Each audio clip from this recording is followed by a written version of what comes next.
అంతర్జాతీయంగా ముడి చమురు ధరలు పతనమైనా మన దగ్గర మాత్రం పెట్రోల్ డీజిల్ ధరలు తగ్గవు.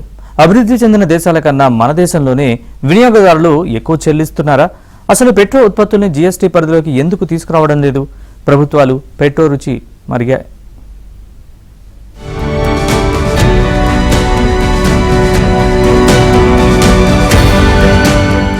తెలుగు రాష్ట్రాల్లో లీటర్ పెట్రోల్ ధర ఎప్పుడో సెంచరీ కొట్టేసింది.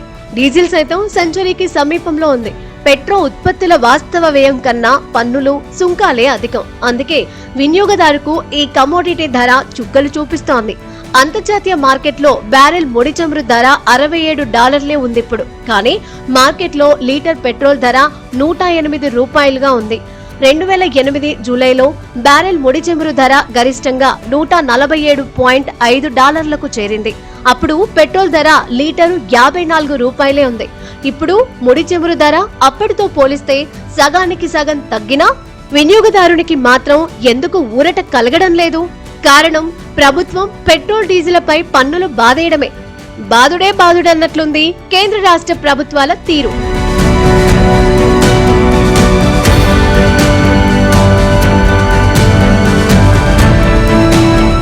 పెట్రోల్, డీజిల్ పై కేంద్ర రాష్ట్ర ప్రభుత్వాల పన్నుల భారం 100% కన్నా ఎక్కువగా ఉంది. పెట్రో ఉత్పత్తులను జీఎస్టీ పరిధిలోకి తెస్తే గరిష్టంగా 28% వరకు మాత్రమే పన్ను వేసే అవకాశం ఉంది. 100% కన్నా పన్ను పిండుతున్న కేంద్ర రాష్ట్ర ప్రభుత్వాలు దీనికి అంగీకరించడం లేదు. ప్రస్తుతం జీఎస్టీ స్లాబ్స్ 5, 12, 18, 28% ఉంది. లగ్జరీ, డీమెరిట్ వస్తువులపై అత్యధిక స్లాబ్లో 28% పన్ను అమలవుతోంది. ప్యాక్ చేసిన ఆహారం, అవసరమైన వస్తువులు అత్యల్ప 5% స్లాబ్లో ఉన్నాయి. పెట్రోల్, డీజిల్ ను ఏ స్లాబ్ లో పెట్టినా 28% గరిష్టంగా పన్ను వేయాల్సి ఉంటుంది. జీఎస్టీ పరిధిలోకి తెస్తే పెట్రోల్, డీజిల్ ధర లీటర్పై $40 వరకు తగ్గే అవకాశం ఉంది. పెట్రో ఉత్పత్తులపై కేంద్రం ఎక్సైజ్ పన్ను వేస్తుంటే రాష్ట్రాలు వ్యాట్ తో వేటాడేస్తున్నాయి. ఉదాహరణకు లీటర్ పెట్రోల్ పై ఏపీ ప్రభుత్వం 31% వ్యాట్ వేస్తోంది.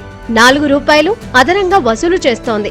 రూపాయి రోడ్ డెవలప్మెంట్ సెస్ వేస్తోంది. దాదాపు ఇంతే మొత్తంలో సెంట్రల్ ఎక్సైజ్ డ్యూటీ పడుతోంది. దీనికి డీలర్ కమిషన్ అదనం.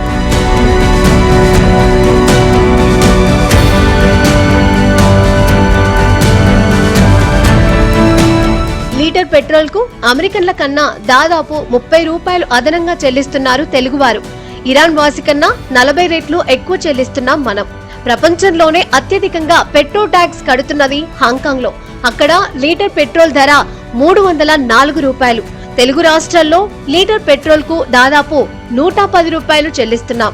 లీటర్ పెట్రోల్ ధర చైనాలో $94, బంగ్లాదేశ్ లో $85, పాకిస్తాన్ లో $80, అమెరికాలో $79. అంటే అమెరికా కన్నా మనం లీటర్ పెట్రోల్ కు $30 ఎక్కువగా చెల్లిస్తున్నాం. అమెరికన్ల సంపద, వారి లైఫ్ స్టైల్ కు మనకన్నా పెట్రోల్ అమెరికాలో కొన్ని రెట్లు ఎక్కువ ధర ఉండాలి. కానీ మనకన్నా బాగా తక్కువ. రష్యాలో లీటర్ పెట్రోల్ $67 కాగా భూటాన్ లో $59, ఇరాన్ లో $2.40, లిబియాలో $2.03 ఉంది.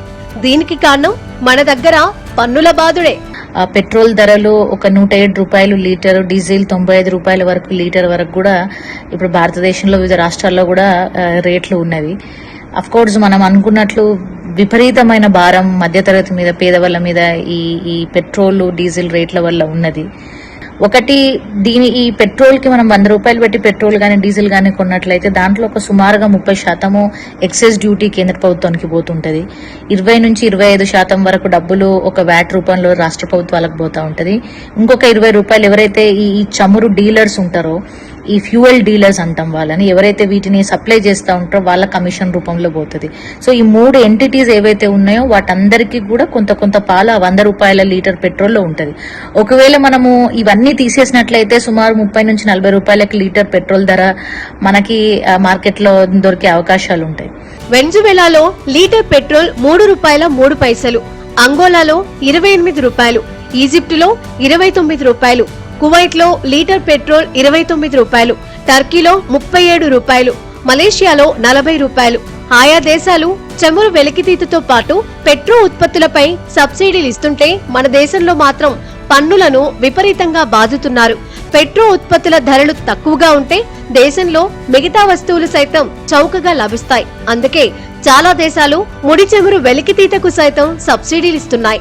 జియో పాలిటిక్స్ కు, పవర్ సెంటర్స్ కు కేంద్రంగా ఉంది పెట్రోల్. గ్లోబల్ సప్లై చైన్స్ లో ప్రథమ స్థానం పెట్రో ఉత్పత్తులే.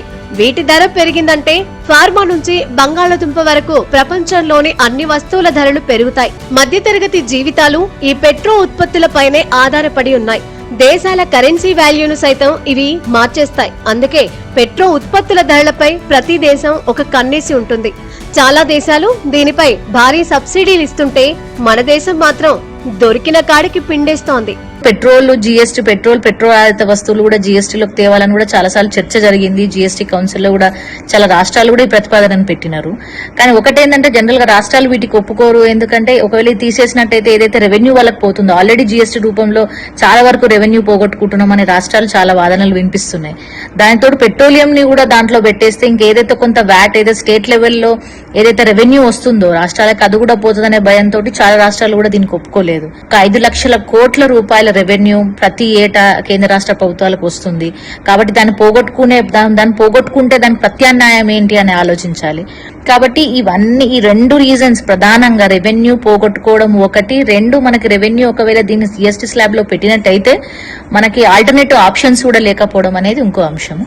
పెట్రో ఉత్పత్తుల ధరలు రాష్ట్రానికో రేటు ఉండడంతో వీటిని జీఎస్టీ పరిధిలోకి తెస్తామని పదే పదే కేంద్రం చెబుతున్నా నిజంగా తేవడం లేదు. పలు రాష్ట్రాలు అంగీకరించడం లేదని, ఏకాభిప్రాయం లేకుండా చేయలేమంటోంది.